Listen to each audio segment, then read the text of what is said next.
She stayed in a marriage that broke her soul, not because she was weak, but because she was strong enough to protect her child. Every night, she cried in sujud, whispering, Ya Allah, don't let my daughter's heart break the way mine has. And subhanallah, Allah opened a door she never imagined. She sat quietly on the edge of her bed, her hands trembling as she held a small tasbih. The night was heavy, silence broken only by the soft ticking of the clock and the faint sound of her child's breathing from the corner of the room. Tears welled in her eyes, spilling down her cheeks. Yet she quickly wiped them away before they could fall onto the Quran lying open in front of her. She was only 27, but the heaviness in her eyes looked older, like years of silent battles had carved sorrow into her soul. Her name was Amina. Amina had once dreamed of a life filled with love and tranquility, as Allah described in the Quran. And among His signs is this, that He created for you mates from among yourselves, that you may dwell in tranquility with them. And He has put love and mercy between your hearts. Surah Ar-Rum 30:21. She had imagined a home where kindness flowed, where her husband would be her comfort, and where her child would grow up surrounded by warmth. But dreams often stand fragile against the storms of reality. Her husband, Kareem, was a man whose charm had fooled her and her family. He was eloquent, handsome, and confident. In the early days, his words sparkled with affection. His smile seemed genuine, and his promises were lined with gold. But slowly, like a veil being lifted, his true nature revealed itself. Behind the charm was arrogance. Behind the confidence was cruelty, and behind his words was poison. He was a narcissist, though Amina didn't know that word then. She only knew the pain he caused, the way he twisted her heart and made her feel worthless.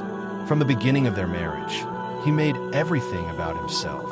Her needs were dismissed, her opinions silenced, and her emotions ridiculed. If she ever tried to express her pain, he would turn it back on her. You're too sensitive, Amina.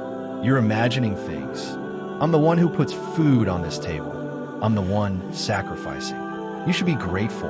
And Amina would fall silent, holding back her tears, because arguing with him only led to more humiliation.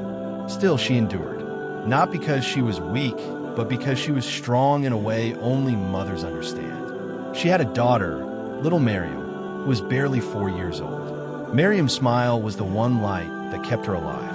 Whenever Kareem's harsh words broke her spirit, she would look at her child's innocent face and whisper, Ya Allah, give me patience. For her sake, I will endure. Every night, after Kareem stormed off to sleep, Amina would lay her prayer mat on the floor, raise her trembling hands, and cry in sujud. Her dew poured out like rain. Ya Allah, you see my tears when no one else does. You know the pain I hide. I don't complain to anyone but you. Ya Allah, guide him if guidance is good for him. Soften his heart if it can be softened. But if not, then protect me and my daughter from his cruelty. Ya Allah, don't let my child grow up without love. Don't let her heart break the way mine has.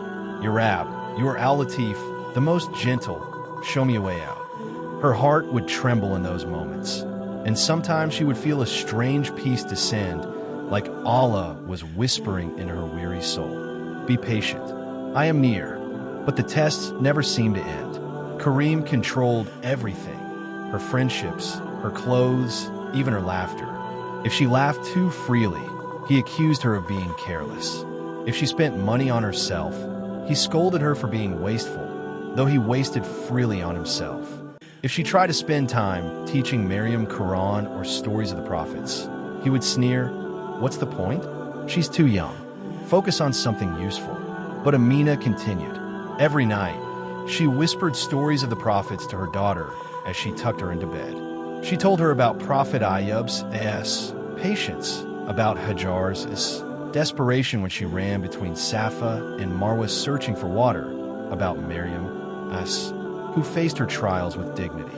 She wanted her daughter to grow up knowing resilience, faith, and the strength that comes from Allah alone. Sometimes, when Kareem's cruelty became unbearable, Amina wanted to run away.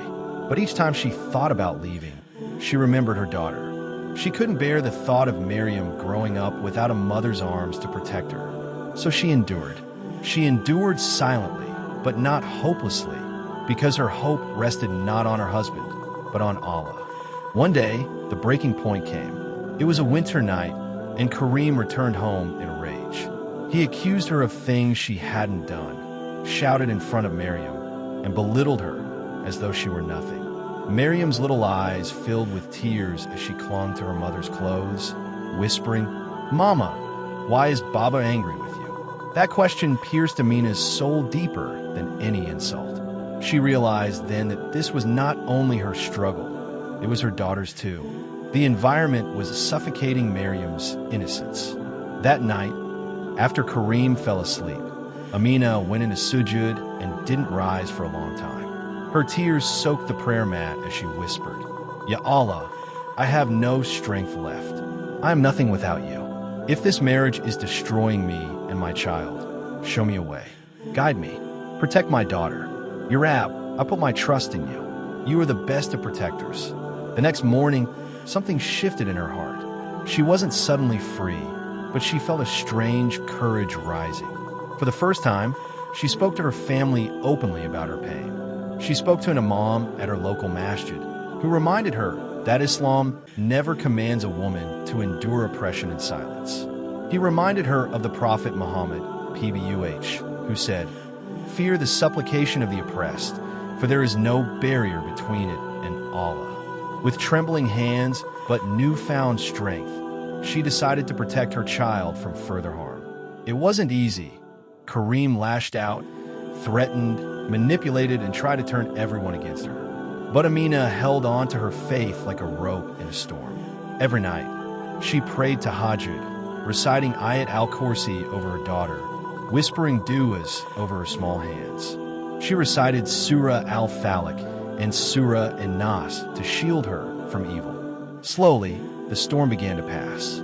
Amina filed for divorce, despite the fear and stigma attached. The process was long and painful, but she walked each step with Allah in her heart. She reminded herself of the words of Allah. Indeed, with hardship comes ease. Surah Ash-Shar 94:6.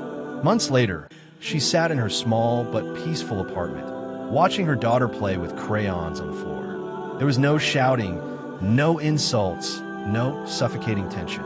Just silence, peace, and the sound of a child's laughter. Tears filled Amina's eyes again, but this time they were tears of relief. Her journey wasn't over. She still struggled, financially and emotionally, but she was free, and more importantly, her daughter was free. That night, she prayed again, "Ya Allah, thank you for giving me strength when I had none. Thank you for protecting my child. Thank you for reminding me that you are always near. I don't know what tomorrow holds, but I know you are with me, and that is enough." And as Miriam climbed onto her lap, resting her head against her mother's chest, Amina whispered softly into her ear, "My love, never forget, when the world breaks you, turn to Allah. He is the one who heals hearts." And for the first time in years, Amina felt hope bloom inside her again.